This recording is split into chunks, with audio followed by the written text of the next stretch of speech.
The story begins with a woman named Perfidia, who is watching an immigrant center, and she studies every gate, guard, and corner.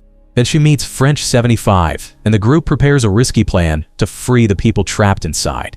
Perfidia pulls Pat aside, and she reminds him to create a loud distraction at the perfect time. When night falls, the group moves toward the center quietly, and the guards have no idea danger is near.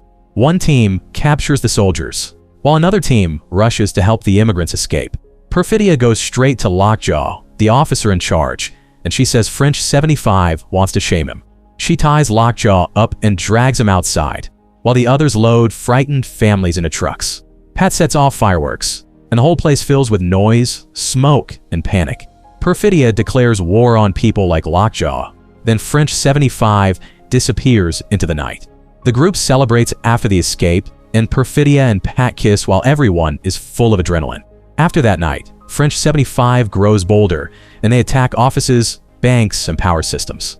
During this dangerous time, Perfidia and Pat begin a secret romance, but Lockjaw becomes obsessed with her.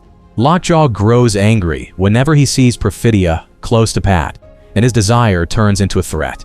One day, while French 75 is planning another attack, Lockjaw catches Perfidia alone. Instead of turning her in, he makes a dirty deal with her, and their strange connection pulls everyone into trouble. Soon, Perfidia becomes pregnant, but she refuses to slow down or change her life. Pat worries about the danger around them, and he wants their child to grow up somewhere safer. After the baby is born, Pat hopes they can become a normal family, but Perfidia still chooses the revolution over home life. One day, Lockjaw walks up to Pat inside a supermarket, and he asks about the baby in a calm but scary way. Pat says the girl is named Charlene, and Lockjaw reacts like the name confirms something. Before leaving, he says enough to terrify Pat, and Pat now understands that Lockjaw may believe the child is his. Not long after, French 75 robs a bank, and the job falls apart when Perfidia shoots a security guard. The police chase the group through the streets, and cars crash as everyone tries to escape. Perfidia runs on foot, but the police catch her and throw her into custody. Inside the jail, Lockjaw visits Perfidia, and he offers her freedom if she gives up the names of French 75 members. With Perfidia arrested, Pat knows he has to run, and Howard gives him a small music device. Howard explains that if the device plays its tune, the person holding it can be trusted. Howard also gives Pat secret code words, and he tells him to burn the paper after learning them. Pat memorizes the codes. Then he leaves with his baby daughter before the police can find him. He plans to hide in Backton Cross, where Howard still helps families with nowhere else to go. Perfidia gives up many names, and the government hides her in witness protection. Lockjaw uses her information to hunt down French 75 members, and many are captured or killed. For destroying so much of the group, Lockjaw is praised as a hero, but when he goes to see Perfidia again, she has escaped. 16 years pass, and Pat now lives as Bob Ferguson. His daughter Charlene has grown up and now goes by Willa Ferguson, and she trains in karate with Sergio. Bob has become nervous and messy, but underneath all that fear, he still loves Willa more than anything.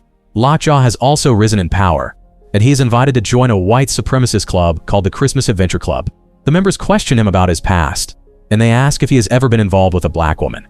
Lockjaw denies everything, but the club still checks his background. Howard now lives off the grid, and he secretly keeps French 75 alive from the shadows. One day, a bounty hunter named Avani captures him, and some kids see Howard being dragged away. They run to his room and send an emergency message warning the underground network that Howard has been taken. Avani brings Howard to a military site, and the agents demand to know where Charlene is now. Howard refuses at first, but they threaten his sister, and he finally breaks. The information reaches Lockjaw, and he prepares his men to raid Backton Cross. In Backton Cross, Willa is angry with Bob because he is always smoking and acting like the world is ending. She gets ready for a school dance, and Bob makes things awkward by being rude to her friends. Willa leaves with them, and Bob stays home inside his own fear. At the school, Willa goes into the bathroom, and her secret device begins playing its tune. A French 75 member named Deandra appears, and she uses the coded greeting Willa learned as a child. Willa answers correctly, so Deandra says there's an emergency, and they must leave before the raid reaches the school. Deandra says she knew Willa's parents, and she tells Willa that she can trust her. They rush out of the school, just as ICE agents arrive and line up students. The agents search for Willa, but she is already gone. Back at home, Bob is high when the phone rings, and the person on the line speaks to him in code. Bob panics because he cannot remember the right reply, but he forces his mind to work. The caller tells him that Howard has been captured, Lockjaw is coming, and Willa has been moved toward a meeting point. Bob asks for the location, but the call ends before he can get it. Seconds later, Lockjaw and his soldiers burst into the house, and they search every room for him. They find a hidden tunnel and throw smoke inside, but Bob escapes just in time and crawls out into the deep woods. Bob stumbles through the trees with burning eyes, and he reaches a pay phone after washing his face. He calls the underground network and asks for the meeting point, but the man demands the code answer. Bob cannot remember it, and the man refuses to help. Bob runs through the chaos and reaches Sergio's office, hoping the karate teacher can help him.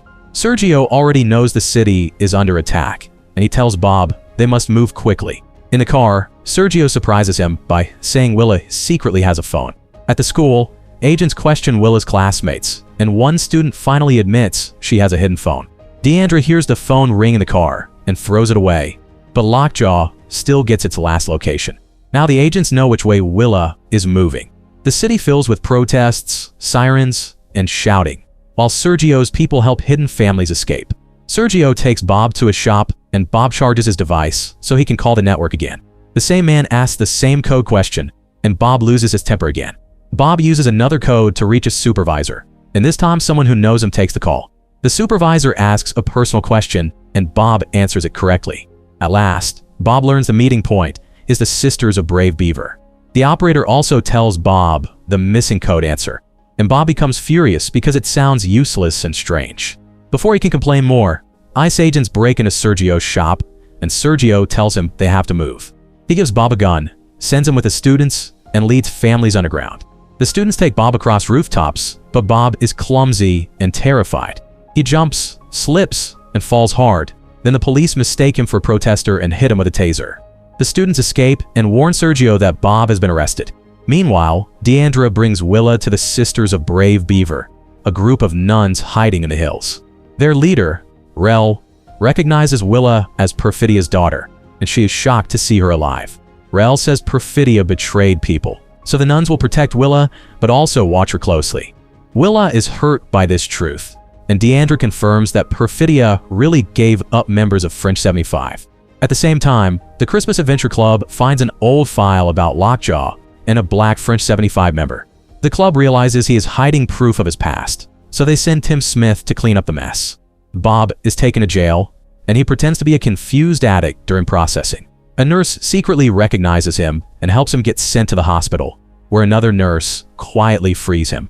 Bob escapes through the building, and Sergio is waiting outside to take him to the Sisters of Brave Beaver. Lockjaw reaches a roadside shop and questions a man about Willa. The man says he saw a van going into the hills with a black girl inside. Lockjaw hears about the nuns who live there, and he heads there because he has no better lead. At the nuns' place, agents burst in and arrest Willa, while the nuns are taken outside at gunpoint. Willa is brought to Lockjaw, and he orders everyone to leave them alone. Lockjaw studies her face like he is looking for proof. Then he pulls out a DNA kit. He takes a sample from Willa and one from himself. Then he starts the test. While they wait, Willa asks if he loved her mother or hurt her, but Lockjaw only twists the story in his favor. Willa tells him she already has a father, and Lockjaw gets angry because he cannot control her. The result comes back positive, and Lockjaw realizes the secret he feared is real. He quickly packs the evidence and prepares to leave with Willa. In another room, an agent questions Deandra about Bob's location, but Deandra says she knows nothing. Bob and Sergio are driving toward the hills when a police car starts following them. Sergio tells Bob he has to jump out, but Bob is terrified and hesitates. Sergio swerves, Bob falls out, and he hides as the police car keeps chasing Sergio instead. Bob steals another car and drives toward the hills, while Sergio is later caught pretending to be drunk. At the nun's place, Bob climbs to a high spot and watches the agents through a sniper scope.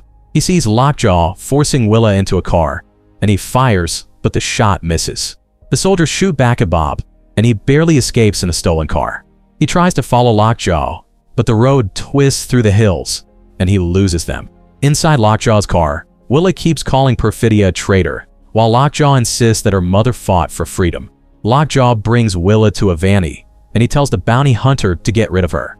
Avani refuses to kill a kid, even when Lockjaw offers more money.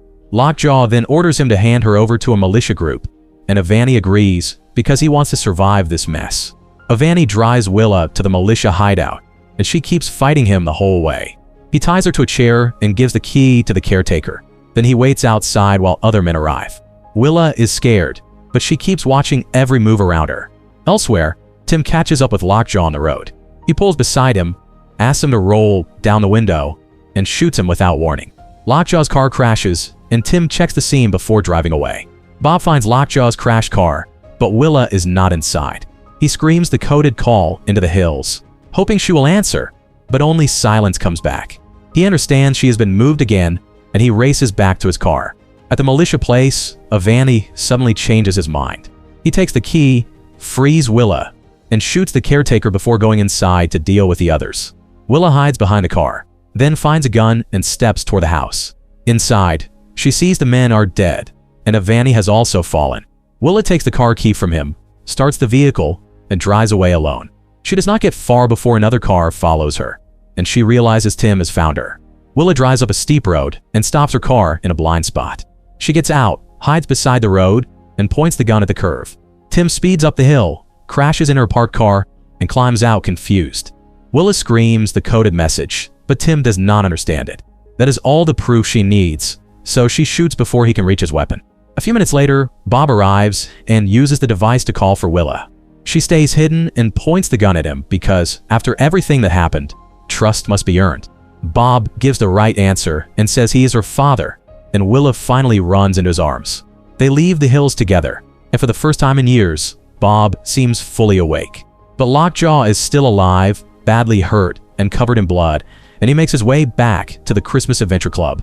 The members ask about Perfidia, and Lockjaw lies by saying she tricked him and used him. The club accepts his twisted story, and Lockjaw is finally made a member. He is shown to a private office, and he sits down proudly as he has won. Then gas begins leaking from above, and Lockjaw falls asleep forever. Men in hazmat suits later remove his body and burn it, leaving no proof behind. After everything ends, Bob gives Willa letters from her mother. He says Perfidia had sent them long ago, but he kept them hidden because he thought he was protecting her. Now he knows Willa deserves the truth, so he lets her read her mother's words for herself. In the letter, Perfidia admits that she feels weak and lost, and she does not know how everything went so wrong. She says she tried to change the world but failed, yet maybe Willa can still help make it better one day. Willa finishes reading, walks to Bob, and hugs him because the truth hurts, but it also brings them closer.